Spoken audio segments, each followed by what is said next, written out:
আসসালামু আলাইকুম। আলহামদুলিল্লাহ, অবশেষে আমাদের ব্রয়লার মুরগির জন্য বুটার রেডি করা হয়েছে। আমাদের বাচ্চা চলে আসছে, তাই বুটারটা তৈরি করলাম। তৈরি করার পর নিচে পেপার দিলাম, পেপার দেওয়ার পর উপরে যেভাবে বাতি দেওয়ার কথা এইভাবে বাতি দিলাম। বাতি দিয়ে সব কিছু রেডি। কারণ আপনি যখন ব্রয়লার মুরগির বুটার করবেন তখন কিন্তু আপনি আগে কিছুক্ষণ আগে 10 মিনিট বাতি দিয়ে রাখবেন, তাহলে যে ওই যে বুটারটা আছে ওটা একটু তাপমাত্রা নিয়ন্ত্রণ থাকবে।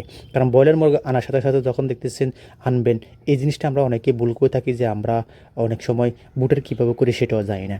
তো ব্রয়লার মুরগি বুটার করার জন্য একটু আলাদা নিয়ম আছে। নিয়ম হচ্ছে কি, আপনি নিচে তুষ দিবেন, তুষ দেওয়ার পর উপরে পেপার দিবেন, পেপার দেওয়ার পর ব্রয়লার মুরগির জন্য যে খাদ্যর পাত্রগুলো আছে এগুলো সাইডটা দিবেন, বা পরিমাণ মতো আপনার যে জায়গা অনুযায়ী আপনি দিবেন আর কি। তো লাইটিং সিস্টেমটা আপনারা আলাদাভাবে ফিট করবেন সুন্দরভাবে, যেহেতু সঠিকভাবে তাপ পায় আর কি। তো ইনশাল্লাহ দিলে আমাদের 750 ব্রয়লার মুরগির বাচ্চা চলে আসে ইনশাল্লাহ দিলে। আমি উঠেছি ব্রয়লার মুরগির নাম, এগুলো হচ্ছে কাজী। কাজী ফিট আমি আগে কখনো উড়াই না, আগে উঠেছিলাম ফবিটা। ফবিটার পরে এবারে কাজীতে আসলাম। ইনশাল্লাহ দিলে দেখি এটার ওয়েট কেমন আসে, এটার ফলাফল কেমন আসে, সেটাও আপনাদেরকে বিস্তারিত জানাবো ইনশাল্লাহ দিলে। তো এগুলো রেট পড়েছে 20 টাকা করে, যেহেতু আমি ডিলারের মাধ্যমে আনছি, ডিলারে আমাকে 20 টাকা করে এগুলো রেট দেওয়া হয়েছিল। তো এগুলোকে যখন পেপারের উপরে ছেড়ে দেওয়া হয়েছিল তখন সেটা আনন্দভাবে এগুলো খাবার খাচ্ছে। যে কিছু খাদ্য কিছু যে খাদ্য আছে এগুলো সে আপনারা এই পেপারের উপর ছেড়ে দেবেন, তাহলে এটাকে যখন ছেড়ে দেবেন, ছেড়ে দেওয়ার পর এটা ওই যে পিঁমড়া যেরকম টোকা টোকা এইভাবে খাওয়ালে তাহলে এরা খাদ্যর বাড়া হবে আর কি। তো আস্তে আস্তে আমরা আমাদের যে আসলে একটা প্যাকেটে কয়টা বাচ্চা আছে এগুলো গুনে গুনে আসলে নিতে হয়। অনেক সময় এরা কম দেয়, আবার ভুলও দেয়। তো গুনে যদি কম হয় অবশ্যই তাদেরকে জানাতে হবে।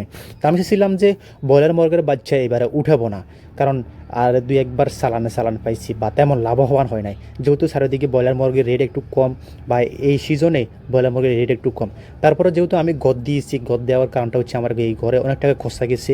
আপনারা জানেন আমি হয়তো এখানে 1 লাখ টাকা ঋণ করে আমি এই গোটা দিয়েছি। তো ঋণ করে যেহেতু গোটা খালি রাখা যায় না, কারণ খালি রাখলে তো আমার এখানে লস আসবে, আমার এখান থেকে কোনো ইনকাম আসবে না। এই জন্য বলতেছি যেহেতু যাই হোক না, ইনশাল্লাহ দিলে আল্লাহর উপর ভরসা করে আবারও ব্রয়লার মুরগি বাচ্চা উঠালাম। যেহেতু ব্রয়লার মুরগির জন্য গোটা দেওয়া হয়েছিল, এখানে অন্য মোরগ পালা যাবে না, ব্রয়লার মুরগ পালা যাবে। মানে অন্য মোরগ লালন পালন করা যাবে, একটু কষ্ট হবে, যেহেতু ব্রয়লার মোরগ আমার প্রতি মাসে 15 থেকে 20 হাজার টাকা প্রয়োজন। তো আশা করি আপনারা বুঝতে পারছেন যে আমি এটা শখের বশতে দিয়েছি। আল্লাহ রহমতে আল্লাহ যেন সহায় হয়, এমনকি আমি যেন সফল হতে পারি, নিজে উদ্যোক্তা হতে পারি। আপনারা জানেন যে আমি আগে সার্কি করতাম, সার্কি ছেড়ে আইসা ব্রয়লার মুরগির অন্যান্য পোলট্রি সেক্টর বা আমার যে হাঁস মোরগ, আমি পশু পাখি এগুলো ফালতে আমার থেকে ভালো লাগে আসলে। আলহামদুলিল্লাহ যেন ভালো লাগে। তো আমি চাইতেছি প্রথমে ব্রয়লার মোরগ দিয়ে শুরু করলাম, পর আস্তে ধীরে আরও বিভিন্ন পশু পাখি উঠাবো। সবাই দোয়া করবেন, আপনাদেরকে বিস্তারিত জানাবো আমি কী কী কাজ করতেছি। তো আমাদের প্রায় 300 মোরগ ছেড়ে দিয়েছি। 300 মোরগ ছেড়ে দেওয়ার পর এগুলো এখন লাইটিং সিস্টেমটাও অনেক সুন্দর আছে, আলো যথেষ্ট পরিমাণে আছে। কিন্তু এখানে প্রচুর পরিমাণে গরম পড়তেছে। গরম পড়ার কারণ হচ্ছে দেখেন আমি কিন্তু উদিল্য হয়ে গেছি, আমার সেন্টোগেঞ্জি গায়ে কিছু মনে করবেন আপনারা, ঘাম দিচ্ছে প্রচুর। তো একে একে সবগুলা প্যাকেট খুলে বাচ্চাগুলো নিলাম। বাচ্চাগুলো সব ইনশাল্লাহ দিলে সুস্থ আছে, সবল আছে। তারা ছেড়ে দেওয়ার পরপরই তারা যে ওই যে পেপারের উপর খাদ্যগুলো ছেড়ে দিয়েছিলাম না, এগুলো তারা টোকায় খেতেছে আর কি। তো এখানে 350 450 আছে।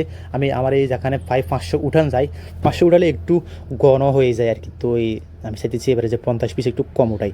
তো আপনারা যারা নতুন খামারি আসছেন তারা অবশ্যই শুরু করার আগে আপনারা একটা জিনিস ফলো করবেন, আপনার ঘরের স্কোয়ার ফিট কত পরিমাণ বা দৈর্ঘ্য কত, প্রস্থ কত, এটা মাপে অনুযায়ী আপনারা বাচ্চা উঠাবেন।